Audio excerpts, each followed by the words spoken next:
తాకట్లో ఉన్న మీ బంగారాన్ని విడిపించి ఆ రోజు ఆన్లైన్ రేటుకి కొంటాం. Sharma gold company.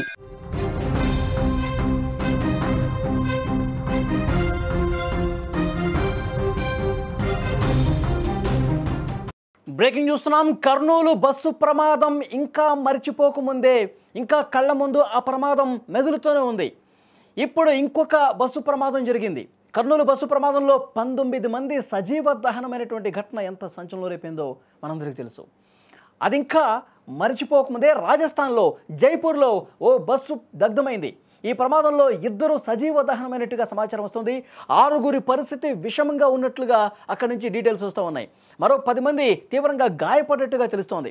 Private bus Uttar Pradesh నుంచి కూలీల్ని తీసుకుని జైపూర్లోని మనోహర్పూర్కు వెళ్తుండగా ఈ ఘటన జరిగింది. బస్సుపై గ్యాస్ సిలిండర్లు, గృహ వినియోగ వస్తువులు ఉండటంతో వాటికి విద్యుత్తు తీగలు తగిలి మంటలు చెలరేగినట్టుగా సమాచారం ఉంది. ఈ ఘటనలో బస్సు పూర్తిగా దగ్ధమైపోయింది. మీరు స్క్రీన్ మీద కూడా ఆ దృశ్యాలు చూడొచ్చు. ప్రైవేటు బస్సు పూర్తిగా దగ్ధమవుతున్నటువంటి పరిస్థితి అక్కడ కనిపిస్తోంది. విజువల్స్లో చూస్తూ ఉన్నారు. రాజస్థాన్లో ఈ ఘటన జరిగింది. ఉత్తరప్రదేశ్ నుంచి కూలీల్ని తీసుకెళ్తుండగా ఒక్కసారిగా మంటలు చిక్కుంది. విద్యుత్ తీగలు పైన ఉన్నటువంటి విద్యుత్ తీగలు బస్సుకి తగలటంతో ఒక్కసారిగా ఈ ప్రమాదం జరిగింది. మంటలు చెలరేగినట్టుగా తెలుస్తోంది. మీరు విజువల్స్లో చాలా స్పష్టంగా చూస్తూ ఉన్నారు. పూర్తిగా ఆ బస్సు మంటల్లో కాలిపోయిన పరిస్థితి.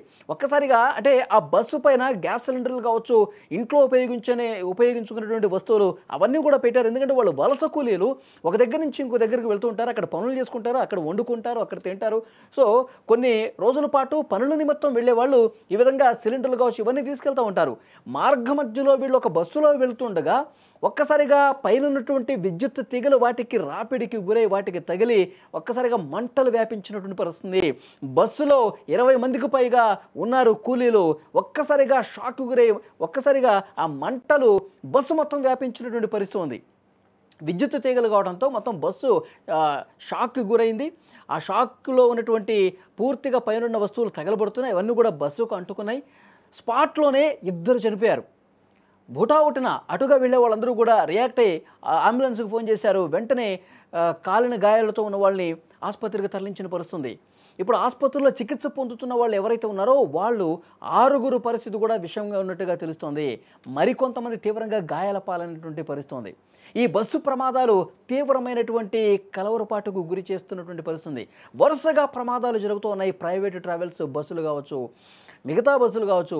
ఈ మధ్యకాలంలో ఎక్కువగా ప్రమాదాలు జరగడంతో ప్రయాణికులు తీవ్రమైనటువంటి ఆందోళన చెందుతున్న పరిస్థితి. మన జరిగినటువంటి కర్నూలు ప్రమాదం నుంచి ఇంకా తేరుకోల దేశం మొత్తం కూడా ఒక్కసారిగా ఉలికిపాటుకు గురైనటువంటి పరిస్థితి. 19 మంది చనిపోయారు. 19 కుటుంబాలు పూర్తిగా ఛిద్రమైపోయినటువంటి పరిస్థితి. శివశంకర్ అనే ఒక వ్యక్తి చేసిన తప్పిదం వల్ల తాగి రోడ్డు మీద బండి నడవటం వల్ల డివైడర్కు ఢీకొట్టి అతను చనిపోవటం వల్ల ఆ బండి రోడ్డు మీద పడి అలాగే ఉండటం వల్ల చూసుకోకుండా దాన్ని ఆ వెహికల్ మీదుగా కావేరీ ట్రావెల్స్ బస్సు పోవటం వల్ల ఒక్కసారిగా రాపిడికి గురై పెట్రోల్ లీక్ అయి మొత్తం బస్సుకి మంటలంటుకొని 19 మంది ఎంతో భవిష్యత్తు ఉన్నటువంటి కుటుంబమే చనిపోయినటువంటి పరిస్థితి. తర్వాత సాఫ్ట్వేర్ ఉద్యోగులు, యువకులు, మంచి భవిష్యత్తు ఉన్న వాళ్ళందరూ కూడా ఒక్క క్షణంలో కాలి బూడిదైపోయినటువంటి పరిస్థితి.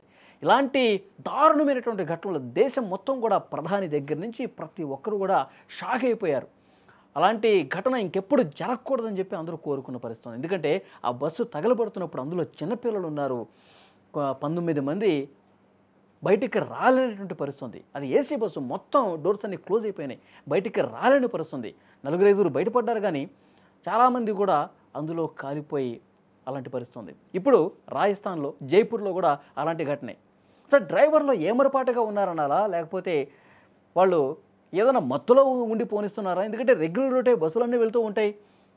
మరి పైన ఉన్నటువంటి విద్యుత్ తీగల్ని గమనించుకొని పోవాల్సినటువంటి వాళ్ళు ఇంత నిర్లక్ష్యంగా పోనిచ్చి మనుషుల జీవితాలని బుగ్గిపాలు చేస్తున్నటువంటి పరిస్థితి ఉంది. రాజస్థాన్లోనే మొన్న మధ్య ఇంకో ఘటన జరిగిందండి. సరిగ్గా 2 వారాలు అనుకుంటా, అక్టోబర్ 14, 15 ఆ తేదీల్లో జరిగింది. 20 మంది సజీవ దహనం అయ్యారండి. జైసల్మేర్ నుంచి జోధ్పూర్కు వెళ్తున్నటువంటి బస్సు ఒక్కసారిగా మంటలో చిక్కుకుని మొన్న ఎట్లయితే జరిగిందో 2 వారాల క్రితం రాజస్థాన్లో జరిగింది. 20 మంది సజీవ దహనం అయిపోయారు. అది మరిచిపోకముందే వరుసగా కర్నూలులో ఈరోజు జరిగిన ఘటన. అంటే ప్రైవేటు బస్సుల్ని ఆశ్రయించాలన్నా, అందులో ప్రయాణం చేయాలన్నా ప్రజలు భయపడిపోతున్నటువంటి పరిస్థితి. మన దగ్గర ఒక హైదరాబాద్ నుంచే వందల కొద్ది బస్సులు ప్రతి రాత్రి బయలుదేరుతూ ఉంటాయండి. ఆంధ్రప్రదేశ్ కావచ్చు, కర్ణాటక కావచ్చు, తమిళనాడు కావచ్చు, ఈ ప్రాంతాలకి వందల కొద్ది ప్రైవేటు బస్సులు వెళ్తూ ఉంటాయి. ఇప్పుడు ఆ బస్సులో ప్రయాణం చేయాలంటేనే భయపడిపోయే పరిస్థితి ఉంది. ఈ బస్సు ప్రయాణం చేయకుండా ఉండటమే బెటర్ ఏమో, ప్రైవేటు బస్సులను ఆశ్రయించకూడదేమో అనిపిస్తుంది ప్రతి ఒక్కరికి కూడా. సో చాలా తీవ్రమైనటువంటి ఆందోళన కనిపిస్తుంది. ఈ విధంగా బస్సులు తగలడిపోయి సజీవ దహనం అయిపోతూ ఉన్నారంటే చాలా భయంకరంగా సిచ్యువేషన్ ఉంది.